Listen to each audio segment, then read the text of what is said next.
What is going on, Colts Nation? Welcome back to another episode of Bring the Juice. I'm your host, Eric Larger. Joining me, my guy, Drake from the Horseshoe Huddle. Had to get him in here on this video. Today, guys, we're going to be talking about a topic here. And before I get into this, again, for anyone that wasn't in the live stream, I apologize for the white wall with nothing on it right now. I just moved and I still have to get some stuff put up back here. I'm going to work on that over the weekend. So, you might see a few videos of me having a blank background, but by the end of the weekend, I should have this a little bit more filled up and it'll look more like a relatively decent space.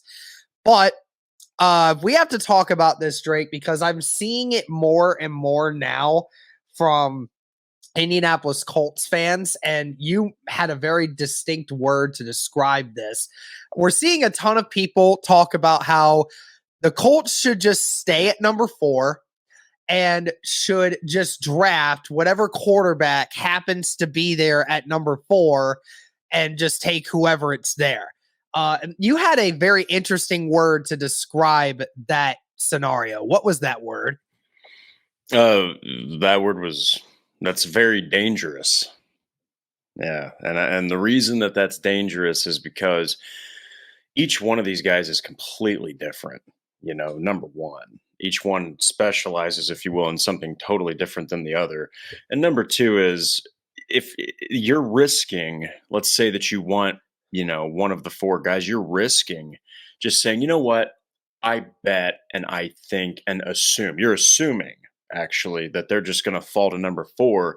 And with as savvy as these guys are, guys and gals are in the NFL, the NFL staffs around the league, they don't mess around. They will beat you to the punch. They will take your quarterback. They usually don't even show their hand. We all know Ballard definitely really didn't show his hand. But if they do stay at number 4, just assume that their guy's going to fall to him, there's a good chance that he's going to get taken. Yeah, I mean, I brought the stat out. There's only a 25% chance that you actually get the quarterback that you want if you stay at number 4. And we can all assume that if one of those quarterbacks includes Bryce Young or CJ Stroud, the likelihood is it's far less of a percent chance. It's more like 1 to 5% chance that you get that opportunity, because that is what the majority of people are insinuating, that those two are ahead of the punch because they're further along in their development of their quarterback skills rather than guys like Will Levis and Anthony Richardson. So, if you're wanting to get one of those guys, staying at number 4 there is no shot that you get that. And then, of course, like you said, with teams beating you to the punch, I mean, the Bears have been open about it, that the number 1 pick is up for grabs. They're wanting to trade it away. And if the Colts don't do it, somebody else will. So that's another quarterback that you get taken off the board. And the Cardinals as well have been open, saying that they've received calls from teams wanting to get to number 3. So, I mean, Drake, it's funny because, a month ago, everyone was saying, oh, Anthony Richardson might, be in the top 15. Will Levis will probably be a top 10 pick. It's getting to the point, Drake, where I think that if you don't take it, Colts fans, you might only have one quarterback left to pick from by the time pick number 4 comes around. And like you said, that's kind of a very scary situation to think about, because it went from a few of these guys being potential top 10 picks to now they're almost guaranteed to get picked in the top 5. Yeah, and especially when you, sorry, I didn't mean to shout. Yeah, even now, when you're thinking about all 4 of these guys, yeah, there's 4 quarterbacks. You are number 4. Okay, the logic is, okay, yeah, we'll get a guy. Here's the thing, though. Do you really want that to be, oh, all right, you know what? All right, at least we got somebody. No, they are excited about one of these guys more than the others. All right, it's just true. It's very rare that a team in the Colts position that they're like, these 2 guys are perfect fits. Okay, because it's very rare that you're going to have two guys that are that similar. So they've got a guy in mind. And if you just sit there assuming he's going to fall to four, and like you said, I love that you brought up Bryce Young or CJ Stroud. There are multiple analysts, mock drafts, everything that just think that everyone's going to jump to number one for them. So you haven't really heard Levis or Richardson until recently, number one mock drafts, but Bryce Young and CJ Stroud, yeah, your chances are even less if you just sit there at number four, assuming that this team's going to take this guy. I mean, you could have three completely different teams in each one of those spots, hypothetically. Yeah, I mean, and that's the big question, right? Is everyone has been saying that the whole argument stems off the idea that a lot of fans think there is not that big of a difference between all four of these guys. So that just means, oh, well, you could just take a chance on any of them because they're not that different, is what their argument is. But to sit there and say that these guys, there isn't a gap in any of these players is just nonsense. If you talk about, yes, we believe that with Shane Steichen and some of the offensive staff that he has put together could develop every single one of these quarterbacks. That's true. But they talked about it in the pressers yesterday, Drake. I mean, they talk about the quarterbacks all coming in different ways, all different shapes and sizes. And he talked about, and Shane Steichen talked about that you can teach guys different techniques through learning the fundamentals and everything, but there are guys that are further ahead in their development than others. How much does that weigh into a decision like that? I mean, do they want to take a chance on a guy like CJ Stroud who's more developed in his passing, or do they want to take a chance on an Anthony Richardson because they just can't get over how physically gifted the guy is? It's just one of those situations where these guys all have different skill levels. They all excel at things differently than everyone else does. Their mindsets are different. They all may have certain qualities, but some of these guys may be smarter than others. Some of these guys might be better at football than others.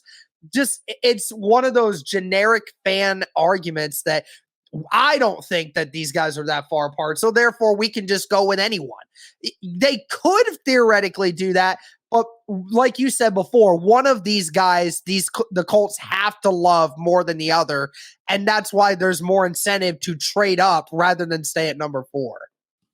Well, and also, I actually take back. Well, I mean, it still could hypothetically happen, but there's a really good chance. Let me rephrase it: that the number one and three spots are totally different teams than the Cardinals or the Bears. I do think Houston's going to stay at number two, or if anything, trade forward to number one.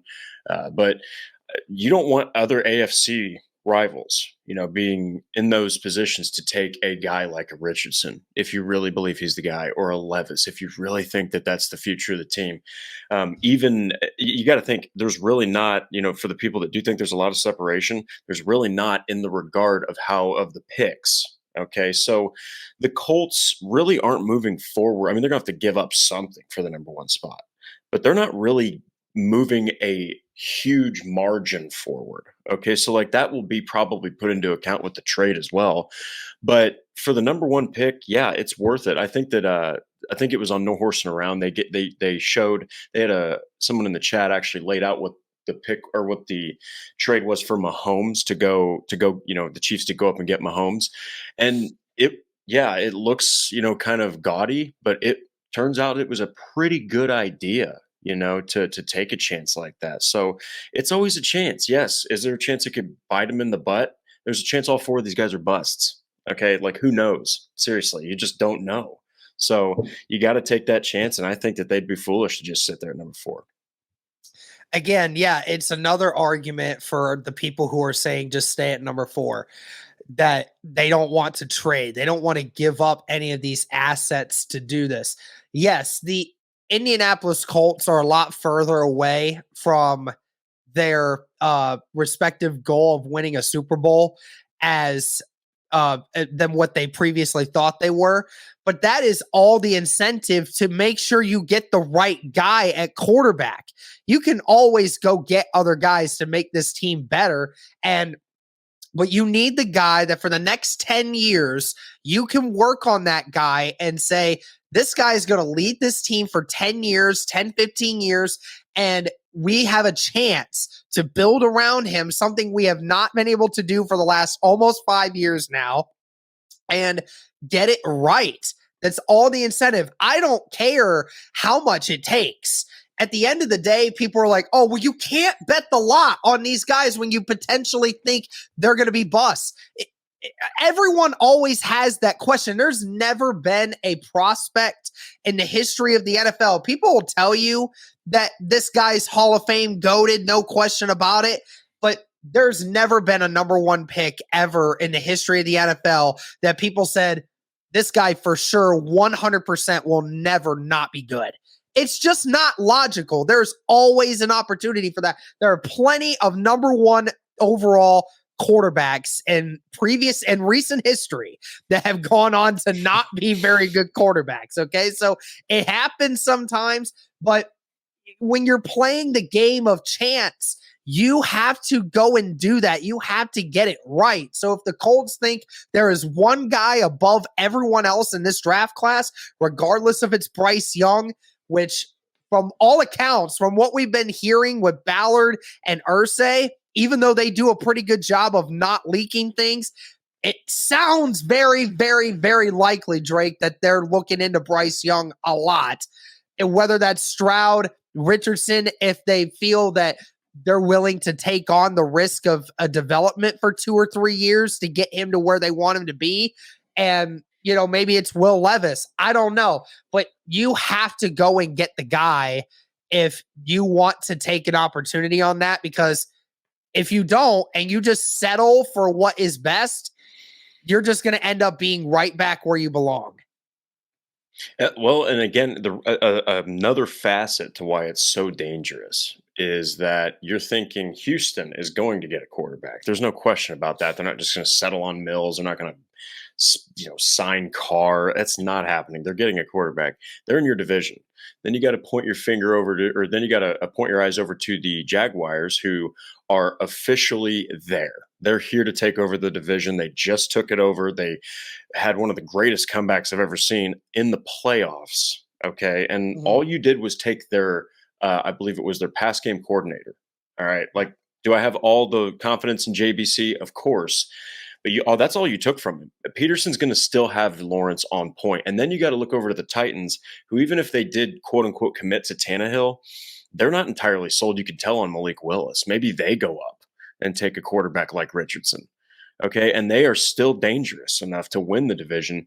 You cannot afford to just say, you know what, this was our third favorite, at 4. Great. No, you need to do everything you can, albeit within reason, for the number one pick. Right. You don't want to give away everything, but yeah, you need the guy. You can't just sit there, because the division will leave you behind if you don't get the right guy that fits Shane Steichen's offense that he wants. Yeah, 100%. And I mean, I've heard from my buddy Chase, who does some sports podcasting as well. He's heard from people saying that, could you imagine even if the Texans go with a quarterback this year, Drake, say they end up doing insanely bad next year as well, potentially, and they may stick around with that potential number one overall pick again. They could get Caleb Williams, dude. Caleb Williams has a very likely chance that he could still potentially be in our division for years and years to come. And everyone is raving about Caleb Williams being the next generational quarterback. So again, all the influence to get this right. And even if you know what? I'm looking at things and I say, people are like, well, why would you want to trade up to get Anthony Richardson at this point? Let's say for some instance, they believe Anthony Richardson is the guy. Like if Landon Oliver, who I talk with, says, this is the guy, they have to go get him. And you know what? If it costs you to make sure that you secure that Anthony Richardson is your guy at number one, before I used to say that they probably didn't have to, but what if another team has that same attitude? What if the Carolina Panthers? What if the Atlanta Falcons?